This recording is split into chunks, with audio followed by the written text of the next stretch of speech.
जय हिंद दोस्तों हमारे YouTube चैनल अध्ययन कोचिंग संस्थान में आप सभी का स्वागत है। अगर आप हमारे चैनल पर नए हैं तो हमारे चैनल को सब्सक्राइब कर लें और बेल आइकन का बटन दबा दें, जिससे हमारे नोटिफिकेशन आपको लगातार मिलते रहें। दोस्तों, आज करंट अफेयर के कुछ प्रश्नों पर हम चर्चा कर रहे हैं और करंट अफेयर के जो प्रश्न हमारे पास हैं उनमें पहला प्रश्न है, विश्व साक्षरता दिवस। विश्व साक्षरता दिवस इंटरनेशनल लिटरेसी डे कब मनाया जाता है? देखिए, विश्व साक्षरता दिवस 8 सितंबर को मनाया जाता है और विश्व साक्षरता दिवस मनाने का जो उद्देश्य है, विश्व साक्षरता दिवस मनाने का उद्देश्य पूरे विश्व में साक्षरता का प्रचार प्रसार करना या साक्षरता को बढ़ावा देना और पूरे विश्व से निरक्षरता को समाप्त करने के लिए ये विश्व साक्षरता दिवस 8 सितंबर को मनाया जाता है। और ये विश्व साक्षरता दिवस 8 सितंबर को हम मना रहे हैं। पहली बार हमने मनाया था 1966 में। देखिए, लगातार 1966 से हम विश्व साक्षरता दिवस 8 सितंबर को मना रहे हैं और इसका उद्देश्य है विश्व के अंदर साक्षरता की दर को बढ़ाना और निरक्षरता को समाप्त करना। आइए, दूसरा प्रश्न है, बिहार विधानसभा के पूर्व अध्यक्ष और 9 बार के विधायक कांग्रेस के नेता जिनका हाल ही में निधन हो गया। देखिए, ये पूर्व विधानसभा के पूर्व अध्यक्ष रहे हैं, बिहार विधानसभा के 9 बार बिहार से विधायक रहे हैं बिहार की विधानसभा में और कांग्रेस के नेता थे। इनका हाल ही में निधन हो गया। इनका नाम क्या है? पहला ऑप्शन नंबर ए है Manoj Tiwari, option number B है आनंद शर्मा, ऑप्शन नंबर 3 है सदानंद सिंह और ऑप्शन नंबर 4 है जितिन प्रसाद। देखिए, यहाँ जो सदानंद सिंह है, सदानंद सिंह बिहार की विधानसभा के पूर्व अध्यक्ष रहे हैं और 9 बार विधायक रहे हैं। देखिए, अगर इनकी बात की जाए तो ये वर्ष 2000 से 2005 तक बिहार विधानसभा के अध्यक्ष रहे हैं और ये कई बार मंत्री भी रहे हैं। बिहार सरकार में इन्होंने सिंचाई मंत्री के तौर पर जिम्मेदारी निभाई और सिंचाई मंत्री के साथ साथ इन्होंने जो ऊर्जा राज्य मंत्री के तौर पर जो है अपनी जिम्मेदारी को निभाया और अब इनका निधन हो गया। तो प्रश्न है कि बिहार विधानसभा के पूर्व अध्यक्ष और 9 बार के विधायक और कांग्रेस के नेता जिनका हाल ही में निधन हुआ है, उनका नाम है सदानंद सिंह। देखिए, नया प्रश्न है, प्रश्न नंबर 4, हाल ही में किस राज्य या केंद्र शासित प्रदेश ने ऑनलाइन जुए या सट्टे पर प्रतिबंध लगा दिया है? तो देखिए, हाल ही में ऐसा कौन सा केंद्र शासित प्रदेश या राज्य है जिसने अपने यहाँ ऑनलाइन जुए पे या ऑनलाइन सट्टेबाजी पर प्रतिबंध लगा दिया है?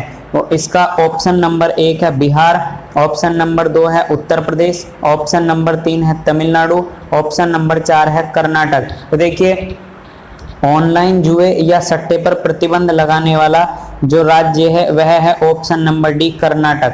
देखिए, कर्नाटक ने जो ऑनलाइन जुआ या सट्टेबाजी है उस पर प्रतिबंध लगा दिया और कर्नाटक पुलिस अधिनियम, ध्यान देंगे, जो कर्नाटक पुलिस अधिनियम है, कर्नाटक पुलिस अधिनियम 1963, कर्नाटक पुलिस अधिनियम 1963 में जो है संशोधन करने की बात यहाँ रखी गई है कि कर्नाटक पुलिस अधिनियम 1963 में संशोधन करने का निर्णय लिया गया है। जैसे प्रतिबंध में लॉटरी या जो है सट्टेबाजी हो गई, इनको शामिल जो नहीं है, तो इनको इस कानून और संसदीय कार्य मंत्री जेसी मधुस्वामी ने उल्लेख किया है कि ये जो प्रतिबंधित हैं, जैसे कि प्रतिबंध में जैसे लॉटरी हो गया, तो लॉटरी को यहाँ प्रतिबंधित नहीं किया गया है, लॉटरी प्रतिबंधित नहीं है ना। और जैसे घुड़दौड़ वगैरह हो गई, घुड़दौड़ पर सट्टेबाजी यहाँ जो है इस प्रतिबंध से बाहर रखी गई है। तो ध्यान देंगे, देखिए घुड़दौड़, ध्यान देंगे कि हाल ही में जो कर्नाटक की सरकार ने जो कर्नाटक की सरकार ने जुए या सट्टे पर प्रतिबंध लगाया है। इस जुए या सट्टे पर प्रतिबंध लगाया गया है, लेकिन लॉटरी पर और घुड़दौड़ पर जो सट्टेबाजी लगेगी इसको इस प्रतिबंध से बाहर रखा गया है। आइए नया प्रश्न देखते हैं।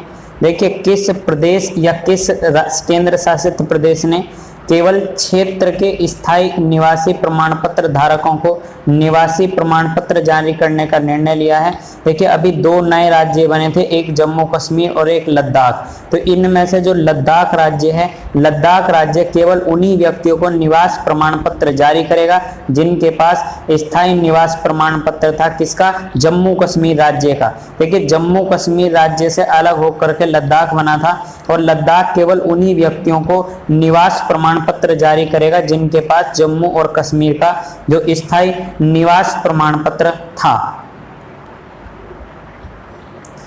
देखिए, हाल ही में किस देश के राष्ट्रपति ने बढ़ती खाद्य कीमतों, मुद्रा मूल्यह्रास और तेजी से घटती विदेशी मुद्रा भंडार को रोकने हेतु आर्थिक आपातकाल की घोषणा की है? ऑप्शन नंबर 1 है नेपाल, ऑप्शन नंबर 2 है श्रीलंका, ऑप्शन नंबर 3 है चीन, ऑप्शन नंबर 4 है रूस। तो देखिए, हाल ही में जो श्रीलंका के राष्ट्रपति है, श्रीलंका के राष्ट्रपति ने अपने देश में जो राष्ट्रीय एक तरीके से जो वित्तीय आपातकाल है, वित्तीय आपातकाल लगाने की घोषणा की है। और वित्तीय आपातकाल लगाने की घोषणा एक अध्यादेश के माध्यम से की गई है।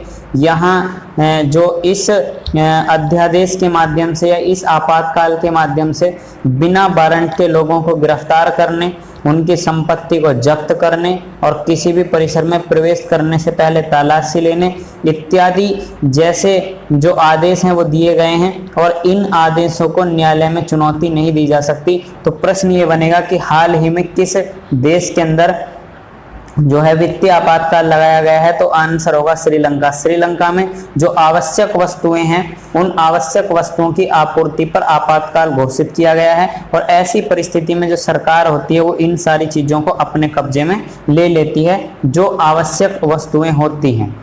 देखिए, फिर हमारे पास नेक्स्ट सवाल है, एशियाई विकास बैंक ABD ने किस राज्य में शहरी गरीबों के लिए एक वहनीय आवासीय